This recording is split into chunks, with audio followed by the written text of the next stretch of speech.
السلام علیکم حاضرین مجلس۔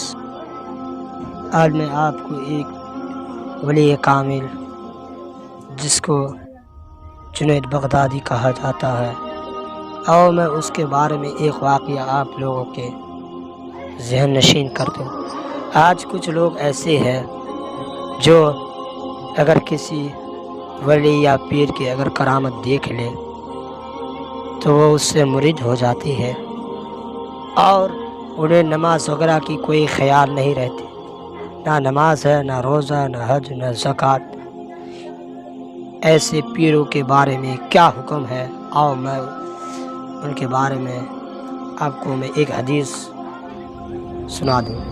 حضور کی حدیث ہے، حضور فرماتے اذا رأیت رجلا علی الماء ویطیر فی الہواء وترک سنۃ من سنتی فاضرب بالنعلین، اگر تم میں سے کسی ایسے آدمی کو دیکھو جو پانی پر دوڑتا ہو اور ہوا میں اڑتا ہو اور میری سنتوں میں سے کسی سنت کو چھوڑتا ہو تو اس کو جوتوں سے مارو، کیونکہ ایسا شخص ولی نہیں ہو سکتا۔ ولی کے لیے متقی پرہیزگاری ہونا شرط ہے، سنت کا عامل ہونا ضروری ہے۔ معلوم اللہ کے نزدیک تقوی اور پرہیزگاری کی اہمیت ہے۔ در حقیقت یہی تقوی مدار ولایت ہے، کرامت مدار ولایت نہیں۔ اگر کوئی شریعت طاہرہ کا پابند ہے اور سنت علیہ التحیۃ والثناء کا پیکر ہے تو وہ ولی ہے، خواہ اس سے کرامت ظاہر ہو یا نہ ہو۔ چنانچہ جنید بغدادی رضی اللہ تعالیٰ عنہ کی ولادت کا چرچا سن کر ایک شخص آپ کی بارگاہ میں آیا اور طے کیا اگر حضرت سے کوئی کرامت دیکھ لو تو ان سے مرید ہو جاؤں گا، ان کا میں مرید ہو جاؤں گا۔ یہ شخص مسلسل 30 سال تک حضرت جنید بغدادی کی خدمت میں رہا، مگر اتفاق دیکھیے کہ اتنے عرصے میں اس شخص نے حضرت سے کوئی کرامت ظاہر ہوتے ہوئے نہیں دیکھا۔ خیال کیا کہ شاید میری تمنا تشنا تمکیل رہ جائے گی اور میری آرزو پوری نہ ہو سکے گی۔ مایوسی کے عالم میں ایک دن اپنا بوریاں بستریاں باندھنے لگا اور واپس جانے کی تیار میں مصروف ہو گیا۔ سوچا کہ حضرت کی بارگاہ میں جا کر اجازت ہی لے لیا جائے۔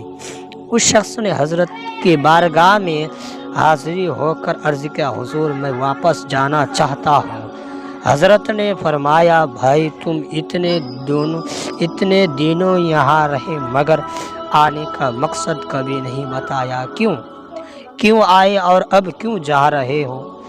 اس نے عرض کیا، حضور آپ کی ولایت و کرامت کا شہرہ سن کر میں آپ کی خدمت میں آیا تھا۔ اگر میں آپ کی کرامت خود اپنی آنکھوں سے دیکھ لوں تو میں آپ سے مرید ہو جاؤں، مگر افسوس 30 سال آپ کی خدمت میں بیت گئے مگر آپ کی کوئی کرامت میں نے نہیں دیکھی، اس لیے مایوسی ہو کر میں جانے کا ارادہ کر لیا۔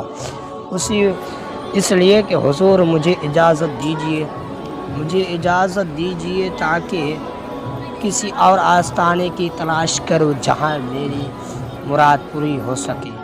حضرت نے فرمایا، پیاری یہ سچ کہا تم نے، میری کوئی کرامت نہیں دیکھی، مجھے ہوا میں اڑتے ہوئے نہیں دیکھا، سطح دریا پر مصلی بچھا کر نماز پڑھتے ہوئے نہیں دیکھا، کسی مردے کو زندہ کرتے ہوئے نہیں دیکھا، کسی اندھے کو بنا کرتے ہوئے نہیں دیکھا، مگر سچ بتاؤ کہ کبھی تم نے مجھے ایسا کام کرتے بھی دیکھا جو شریعت کے خلاف ہو؟ کیا تم نے میرے کسی عمل کو خلاف سنت بھی دیکھا ہے؟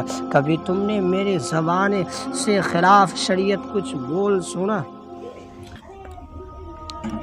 ایک خلاف شریعت کچھ بولتے بھی سنا؟ 30 سالوں تک تم نے سنت سنت و شریعت کے خلاف مجھے ایک قدم بھی اٹھاتے ہوئے دیکھا ہے۔ عرض کیا ہاں حضور، یہ تو بات ضروری ہے، ہم اتنے سالوں میں کبھی آپ کا کوئی فعل شریعت کے خلاف نہیں دیکھا اور نہ کوئی کبھی آپ کا کوئی شریعت کے خلاف نہیں دیکھا اور نہ کوئی امداد ادائے سنت کے خلاف دیکھی۔ فوراً دنیا بدل گئی، آنکھوں سے آنسو کے قطرے ساون و بھادو کی طرف برسنے لگے۔ فوراً قدموں میں گرا اور کہا کہ حضور مجھے اپنے غلاموں میں شامل کر لیجئے۔ پتہ چلا اگر کسی ولی سے یا کسی پیر سے اگر کوئی ایسی کرامت دیکھ لے اور اگر وہ سنت کے خلاف ورزی کام کرا تو ایسے ولی نہیں ہو سکتا۔